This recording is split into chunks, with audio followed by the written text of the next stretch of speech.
Good afternoon, Scott Redler, T3Live. Welcome to today's recap. So, interesting day. Market tried to be strong. Like we said yesterday, sometimes they push you a little bit into the Fed, get you up there, squeeze some shorts, and then it's really based on what happens. And the Fed, stood pat. They didn't surprise and do a quarter point, rate cut.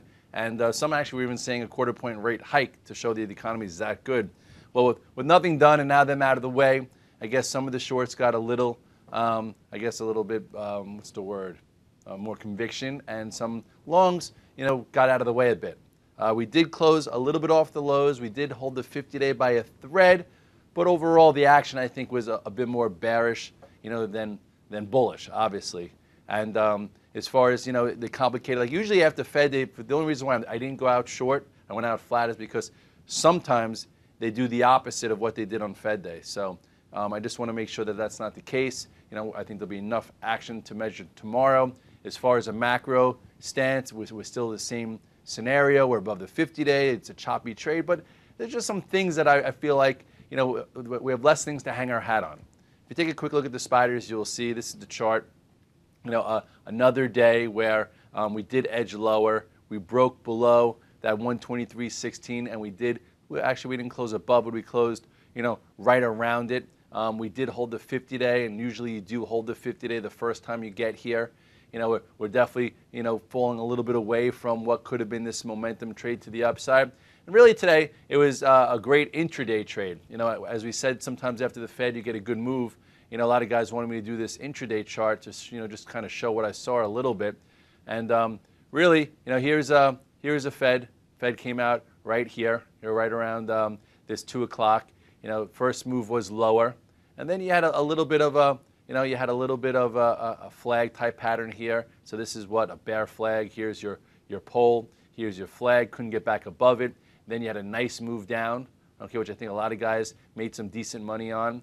And then you did have a move back to come back and retest, this area, and it couldn't get back above. So really, the trade was when it broke back below the low of the day, and that's when it accelerated.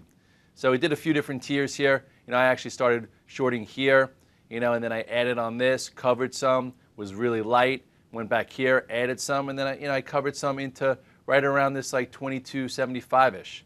And then it did bounce up into the end of the day, but I wasn't necessarily taking it home, short. But intraday, nice move, big move lower, consolidated. Market wasn't sure what it wanted to do. You had continuation, another retest, and then from here, a really nice move lower into the close. And now if you go back to the daily, it was still hanging around. And for me, just hanging around isn't enough for me to have any more risk anymore. If you want to put up these Fibonacci retracements, you will see we're still holding okay. We're still, if you go right here, we're above some of the key areas. We sort of touched the 50% today, or not quite.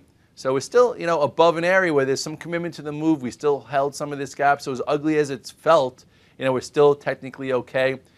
I think the crucial area is going to be this 61.8 retracement, which comes in around 120, which would also be the low end of this wedge. So that would be as if we come like this and come into here, and then maybe with a bit more clarity, we could get another move. But again, that remains to be seen. So for me, I'm not sticking around to see whether or not we churn all the way down, because I don't see other things to support it. Real quickly, just to show you, the last time we had this move, from that October 4th low all the way to that high of 1292, that's what held, the 61.8. We closed on the dead lows right there before we had this move.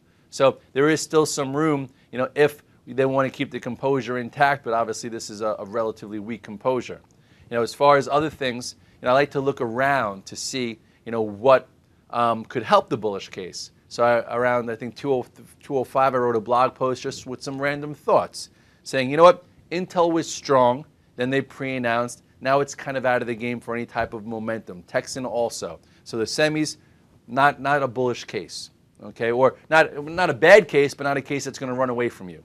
So if you look at the SMHs real quick, they took some of that trade out of the way. A high, lower high. So now maybe it's a buy the dip, but it's not really an exciting trade. Same thing with Intel.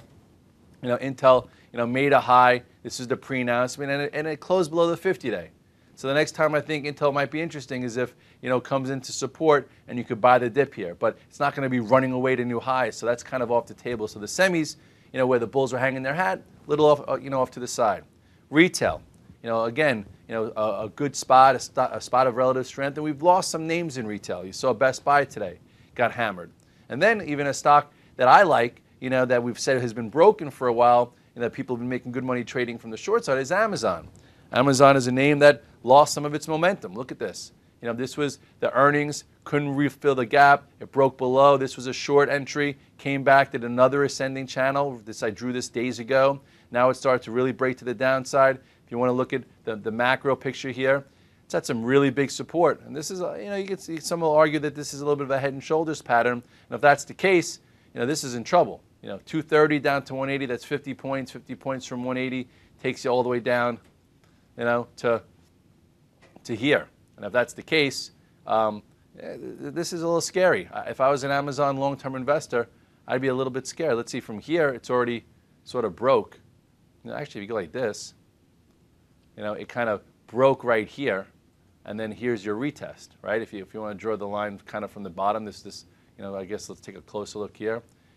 This is when it gapped below the longer-term trend line, came up and retested, and now it's right at some big support. So if the market weakens up, this thing could hit 160 in a New York minute, I guess, if that's the terminology. So we shall see. So retail a little weaker, semis a little weaker, and then just so I just don't see many momentum names that are exciting. You see CMG had to move to the downside. If you look here, having a hard time getting through this resistance. Pretty potent bar, right? This is a pretty potent bar. Little ascending, channel broken a little bit to the downside. To me, that's something to take notice. As far as ISRG opened up $8, only went flat. So that's sort of like a distribution breakout failure. Not anything to be extreme or too extreme, but look at that. It opened up above. It could have went and it could have had momentum, and it didn't. So now if it were to break below this, 31, you could get a move down to the moving average. So if you're in here for momentum, you better be careful.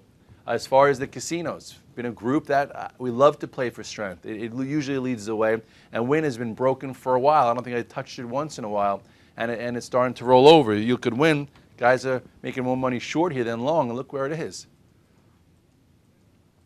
If you look at this pattern, from a little bit of hindsight, this was a nice head and shoulders pattern. I think some guys in the chart, or in the what's it called, the chat have talked about this, and here it is, and then this is the neckline, and your measured move here from 160 down to like 130, $30 from 130 takes you down to, almost where it is, right? I figure this will be an area to see if you could buy the support, but it's been pretty broken, and this was that pattern here. And besides just being weaker, and it's below all the moving averages, so where's your leadership there? LVS is coming down to the bottom side of that range. This is that huge channel starting to break below. This could hit $40, but I don't see this running away anytime soon. This was actually what? Barclays' play of 2012. It opened up and engulfed it. That's not strong action. So the more I go through some of these things, the more it's getting me a little bit more bearish. I don't want to flip gears, but like today it actually helped. I looked at all these things. I'm like, wait a second, we're up 100 points and everything looks like, pardon my language, crap.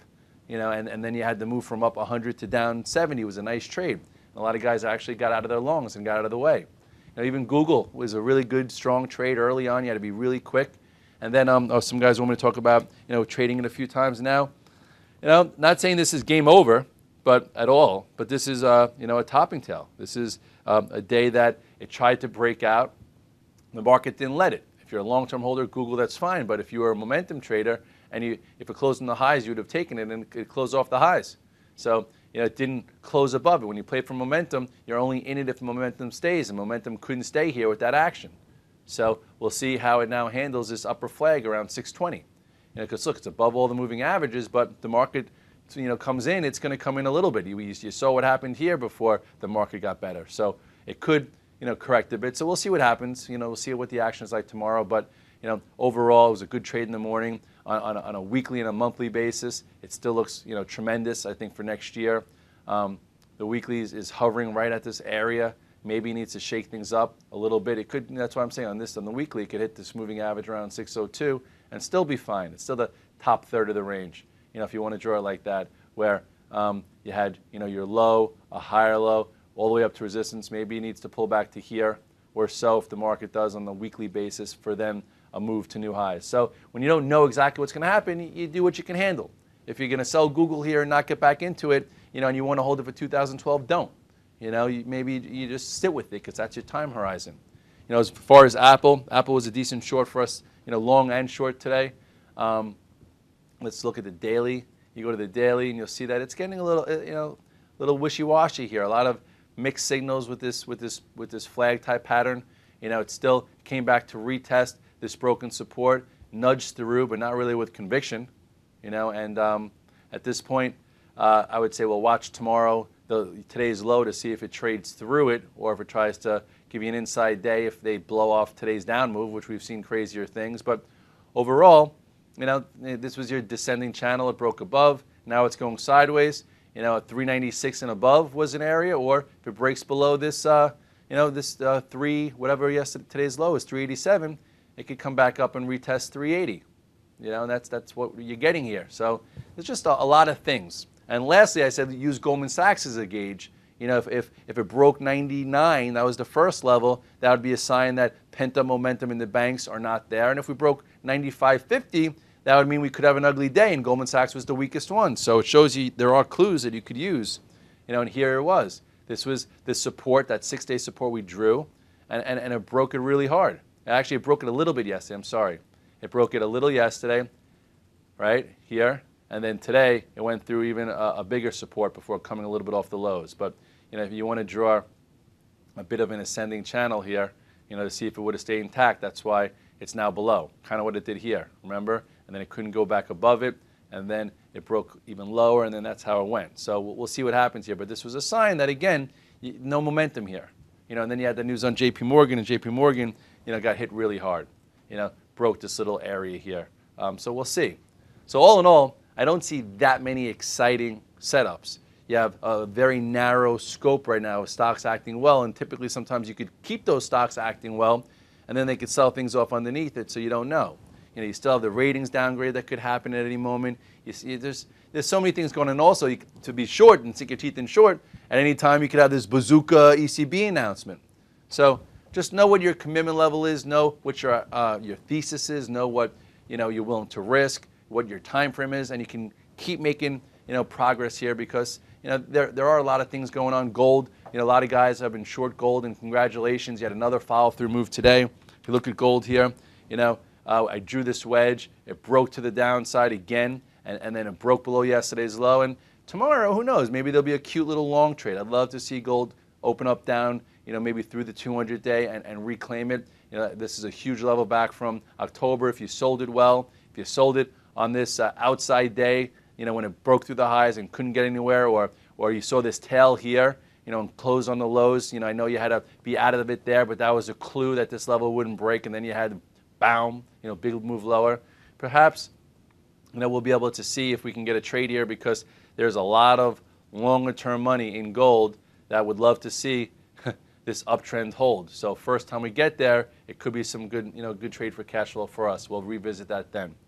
So all in all, a day where there was a lot of trades both ways, a day where I think the bulls definitely lost the battle. We'll see if they gap us up tomorrow, but anyway, you can't trade that way. You have to trade for what you see and what the composure is. And right now, I'm definitely a little bit more neutral to negative, short-term momentum-wise. And then from a macro stance, we'll see if the market could prove to hold some of those bigger retracement levels. It's been Scott Redler, T3 Live. I will see you at the morning call. Have a good night.